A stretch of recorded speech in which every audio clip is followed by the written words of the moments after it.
नमस्कार गोपाल शर्मा साहब। नमस्ते पीयूष जी। कैसे हैं? मैं आपको मिलने का बहुत दिल सालों से कर रहा था। आज मेरी उम्मीद पूरी होते हुए मैं बहुत खुश हूँ। अरे बहुत बहुत धन्यवाद। आप श्रोताओं की वजह से तो हमें अनाउंसरों को थोड़ी बहुत वो मिल जाती है, नहीं तो। आप एक बात बताएंगे कि आप रेडियो सिलोन में कैसे आए? कहानी तो लंबी है, थोड़ी करके बताता हूँ मैं। कि बचपन में ही मेरे मन में एक बात बैठ गई थी कि मुझे बड़ा होकर ऐसा काम करना है कि लोग मुझे मेरे नाम से जाने। आप कहेंगे कि ऐसा क्यों हुआ? तो हमारे यहाँ पर अखाड़े उठा करते थे और उस अखाड़े बाजी में हमारे बाबा जी के नाम की जय बोली जाती थी, बोल गुरु छेदा लाल की जय। तो पहले तो हमको समझ में आता नहीं था कि क्यों उनके जय बोली जा रही है। जब थोड़े बड़े हो गए 8-10 साल के, और हमें समझ में आया कि वो यहाँ पर पहले आदमी थे जिन्होंने अखाड़ेबाजी का शौक शुरू किया और बड़े अच्छे गायक थे, बहुत अच्छे पहलवान थे, बहुत अच्छे वैद्य थे। तो इन योग्यताओं के कारण उनका नाम गुरु छेदा लाल से जाना जाता था। तो हमारे मन में बस अचानक ही ये बात बैठ गई कि हमें भी कुछ ऐसा काम करना है बड़े होकर कि हमें हमारे नाम से जाने। लेकिन हमने किसी को बताई नहीं ये बात अपने मन की। और उसी समय हमने ये भी निश्चित कर लिया था कि हमें पढ़ाई तो सिर्फ बीए तक करनी है और बीए के बाद बम्बई चले जाएंगे। अब बम्बई क्यों चले जाएंगे? वो धीरे धीरे ऐसे बनता चला गया कि एक तरह से हम कहें तो हम तो बम्बई में 53 में जब आए बीए करने के बाद, बीए मेरठ कॉलेज से किया था, तो एक तरह से फिल्मोनिया के बीमार होकर के आए थे। ये फिल्मोनिया शब्द जो है नहीं, ये हमारा ही गढ़ा हुआ शब्द है। जब हमने बलराज साहनी जी से पहली बार कहा कि हम तो फिल्मोनिया के बीमार हैं, तो बहुत हंसे तो भाई ये शब्द बड़ा अच्छा किया गोपाल शर्मा, बढ़िया शब्द है। और हम बस यहाँ बम्बई आ गए। यहाँ बलराज साहनी जी से मुलाकात हुई और उन्होंने उसी दिन हमको अपने थिएटर में, जुहू आर्ट थिएटर, उनको बहुत शौक था स्टेज के ड्रामे करने का बलराज साहनी जी को। तो पहले ही दिन हमको 23-24 साल के लड़के को 75 साल के आदमी की बूढ़े की भूमिका दे दी इंस्पेक्टर जनरल नाम के प्रोग्राम में, और हमने वो रिहर्सल वगैरह शुरू कर दी। तो उन्होंने ही हमको एक दिन समझाया कि गोपाल तुम्हारी एक्टिंग तो बहुत अच्छी है, लेकिन शरीर के रूप से, शारीरिक रूप से तुम इतने आकर्षक नहीं हो। तुम्हारी हाइट भी बहुत कम है, कमज़ोर बहुत हो, हड्डियों का ढांचा हो, चेहरे में इतना आकर्षण भी नहीं है, तो फिल्म लाइन में तो तुम्हारा फिल्मोनिया के बीमार रह जाओगे तुम। तो मैंने कहा ये तो बड़ी निराशा वाली बात हो गई। कहने लगे लेकिन निराश होने की बात नहीं है, तुम्हारे पास 2 पॉइंट बहुत अच्छे हैं। कि वो क्या? कि एक तो तुम्हारी भाषा बहुत अच्छी है और एक तुम्हारी आवाज़ बहुत अच्छी है। तो इसका क्या करें? कहने तुमको रेडियो लाइन में जाना चाहिए। इस तरह से हम ऑल इंडिया रेडियो में पहले ड्रामा आर्टिस्ट बने। पहली ही ऑडिशन में हमको A क्लास मिला, ग्रेड 1 मिला। और फिर वहाँ से धीरे धीरे बढ़ते बढ़ते हमारे एक मित्र थे मिस्टर शील वर्मा, वो बेचारे अब रहे नहीं। उन्होंने कहा कि गोपाल तुम सिलोन रेडियो में चले जाओ, वहाँ पर अनाउंसर की ज़रूरत है, तुम इतने मेहनती हो, इतने परिश्रमी हो कि तुम वहाँ पर फिट हो जाओगे। तो फिर हम अपना रेडियो सिलोन के लिए हमने अप्लाई किया, इंटरव्यू वगैरह हुआ, उसमें हम पास हो गए। इस तरह से रेडियो सिलोन में पहुँच गए। रेडियो सिलोन में तो आपने बहुत ही अच्छे अच्छे प्रोग्राम नए नए बनाए थे, जैसे शीर्षक संगीत है, संगीत संदेश गीतावली। बस वो पता नहीं कहाँ की प्रेरणा थी ऐसी कि वो जो कुछ भी हुआ, कुछ मतलब एक चमत्कार जैसा ही हुआ, क्योंकि उस तरह के नाम ही रेडियो जगत में पहले नहीं हुआ करते थे। बदलते हुए साथी, पसंद अपनी अपनी, ख्याल अपना एक अपना, और अनेक, एक और अनेक, शीर्षक संगीत, ये भी सुनिए, कल और आज, एक से एक बढ़िया प्रोग्राम, ग्राम्य संगीत, तो कितने नाम गिनाए वहाँ पर, सरगम, ये सारे गामा उसी की कॉपी है। और वहाँ पर तो जो भी मैंने फिल्म संगीत पर आधारित प्रोग्राम बनाए, उनकी आज रेडियो जगत में किसी न किसी रूप में कॉपी चल रही है हर जगह। बदलते हुए साथी की कॉपी भी है, एक और अनेक की भी कॉपी है, सरगम की भी कॉपी है। इस तरह से काफ़ी अच्छा ही रहा वहाँ का जो हमारा खेल था रेडियो का। और उसमें एक बात और भी थी कि श्रोताओं का सहयोग भी हमने लेना शुरू किया। तो श्रोता बहुत मतलब हमसे खुश थे, क्योंकि उससे पहले श्रोताओं का जो सहभागी होता था ना प्रोग्रामों में, बस एक ही होता था, वो ये कि वो अपनी पसंद के गीत फरमाइशी प्रोग्राम में लिख करके भेज दें। लेकिन मैंने श्रोताओं को अपने प्रोग्रामों में, कि भाई शीर्षक संगीत है तो इस शीर्षक से आप शीर्षक बनाकर भेजिए, अगर पसंद आ गया तो आपके नाम से होगा। यानी प्रोग्राम में श्रोताओं को भागीदार बनाया, श्रोताओं को भागीदार बनाया प्रोडक्शन में, और वो आराम से, उनको बड़ा अच्छा लगा। श्रोताओं के नाम, आज कितने नाम ऐसे हैं जो अभी भी हमारे जहन में गूंज रहे हैं, जैसे गिरीश चंद्र सुमन, ज्ञानेश चंद्र अटल, और मैं भी उसका नसीबदार रहा हूँ। बिल्कुल बिल्कुल बिल्कुल। राजनांदगांव के ठाकुर सिंह दीपक, फिर अपना रामपुर के वजाहत अली मिर्जा, ऐसे कितने लोग हैं जो उन प्रोग्रामों में अपना सहयोग करते थे और उनके नाम से प्रोग्राम जाया करते थे। बाद में रेडियो सिलोन के छोड़ने के बाद क्या आपने फिर से ड्रामा किया था या एडवर्टाइजिंग में ही? ड्रामा में नहीं आ पाए दोबारा, बहुत इच्छा होने के बाद भी। फिर अपने रेडियो जगत में ही, क्योंकि जब हम छोड़ कर आए थे तो विविध भारती शुरू हुआ था, कमर्शियल सर्विस का नया आविष्कार था। वो चाहते थे भी कि हम वहाँ पर सर्विस कर लें, मगर वो सर्विस करने जैसा हमको हालात नहीं, क्योंकि वहाँ पर काम करने की स्वतंत्रता जो रेडियो सिलोन में थी, जिसकी वजह से हम अच्छे प्रोग्राम कर सके, वो स्वतंत्रता यहाँ नहीं मिल रही थी। तो हमने कहा नहीं, हम स्वतंत्र रहेंगे और नौकरी नहीं करेंगे। गवर्नमेंट ऑफ इंडिया की नौकरी हमने करनी पसंद नहीं की, तो हम स्वतंत्र रहे और बहुत फिल्में, अच्छी अच्छी फिल्में, सिलेक्टेड फिल्में, फिर जितने भी कमर्शियल क्लाइंट्स हैं, जैसे की स्पार्टन वाला है, रेमंड्स हैं, अफगान सो हैं, या और ऐसे काफ़ी लोगों को प्रोग्राम के, bank of India, bank of Baroda, अपनी कहानी अपनी जुबानी एक प्रोग्राम था, सवाल आपके जवाब सितारों के था, कितने प्रोग्राम करते थे। म्यूजिक इंडिया के लिए करते थे, म्यूजिक इंडिया संगीत संस्था, मैंने भी सुना था, HMV के सितारे, ऐसे काफ़ी प्रोग्राम चलते रहते थे। राष्ट्रीय की बहुत सारी फिल्में, अच्छी अच्छी फिल्मों की पब्लिसिटी सब चलता रहता था। स्टेज के प्रोग्राम काफ़ी मिलते थे। फिर गवर्नमेंट ऑफ इंडिया की जो डॉक्यूमेंट्री फिल्म बनती है वो फिल्म्स डिवीजन की, तो उसमें कमेंट्री में भी हमारा काफ़ी योगदान रहा। आज आपकी जिंदगी के कितने साल हुए? मैं 74 साल हो गया है मेरी उम्र का, तो पड़ाव है 74 साल।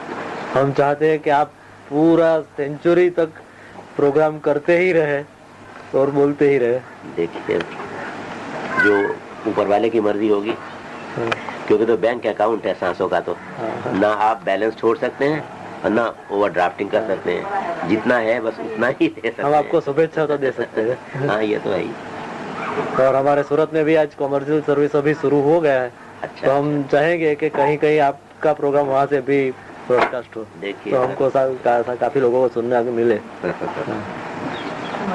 गोपाल शर्मा साहब, आप जिस जमाने में रेडियो में ब्रॉडकास्टर थे और आज का जो ब्रॉडकास्टिंग है, उसमें आपको क्या फर्क नजर आता है? पीयूष जी, बात यह है कि हम जिस जमाने में ब्रॉडकास्टिंग करते थे तब हर जगह सज्जनता ज्यादा थी, दुर्जनता बहुत कम थी। मेरा मतलब ये अश्लीलता, नंगापन उस जमाने में बिल्कुल नहीं था। दूसरे ये कि मैंने हमेशा एक बात महसूस की है कि जब अनाउंसर माइक्रोफोन संभालता है तो पता नहीं उस पर कुछ अस्वाभाविकता का, अननेचुरलनेस का, कुछ ऐसा बनावटी भूत सवार हो जाता है कि वो अपना जो स्वाभाविक बोलना होता है, नेचुरल बोलना होता है, उसको तो भूल ही जाता है, चिल्ला करके, तो बहनों और भाइयों और आइए। जब मैं रेडियो सिलोन पर जाने लगा तो ना बलराज साहनी जी, जो मेरे गुरु हैं, जो मेरे मार्गदर्शक थे, जो मेरे गॉडफादर थे यहाँ के, उनसे मैंने पूछा कि बलराज जी, हमको तो स्टेज पर एक्टिंग करनी आती है, माइक्रोफोन पर भी एक्टिंग करते हैं रेडियो पर, लेकिन अनाउंसर को स्टूडियो के अंदर बैठकर किस स्टाइल से बोलना चाहिए। तो उन्होंने मुझसे पूछा बदले में कि गोपाल, तुमने जो ये सवाल मुझसे पूछा है, इसमें कोई स्टाइल था क्या? मैंने कहा नहीं, स्टाइल तो नहीं था। कि दिल से बूझी बात? मैंने कहा बिल्कुल दिल से बूझी। तो उन्होंने कहा कि ये दिल वाली ही बात अगर तुम स्टूडियो में बैठकर अपने श्रोताओं के साथ बातचीत करते हुए ले आओ तो तुम लाखों आदमियों में पहचाने जाओगे, क्योंकि फिर तुम्हारी आवाज़ में बनावट नहीं होगी, ड्रामा नहीं होगा, तुम्हारे जो दिल से आवाज़ निकलेगी वही आवाज़ रियल लाइफ में बोलोगे।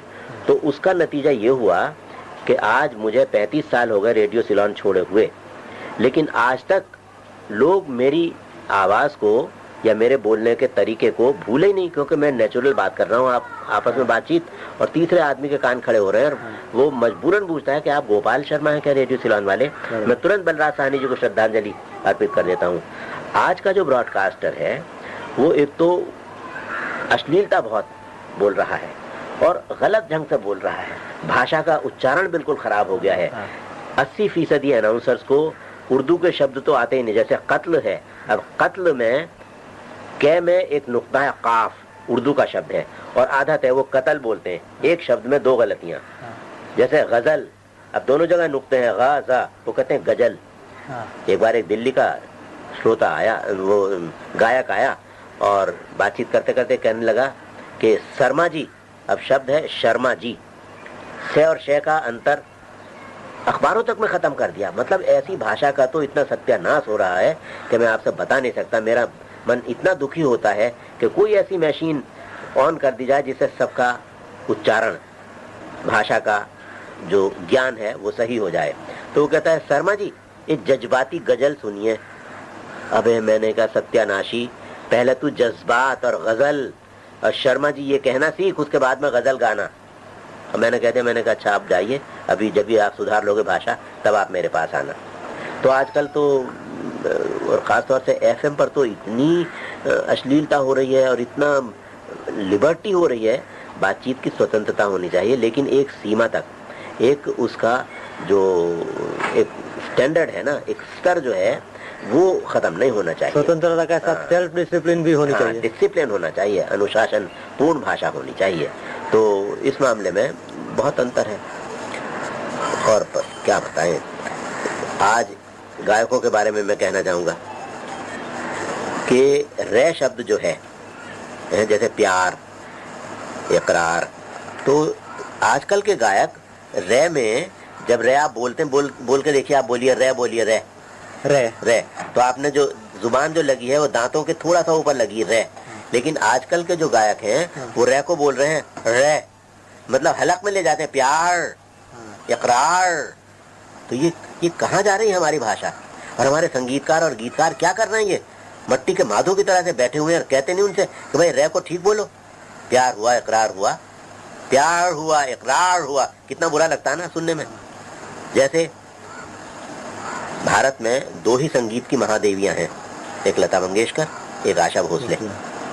अगर हम लता मंगेशकर जी को लता मंगेशकर ऐसा बोलने लगे या आशा भोसले, इतना बुरा लगेगा। इधर तो शे कर दें, उधर शे कर दें, आशा भोसले, कितना बुरा लगता। लेकिन लता मंगेशकर, आशा भोसले।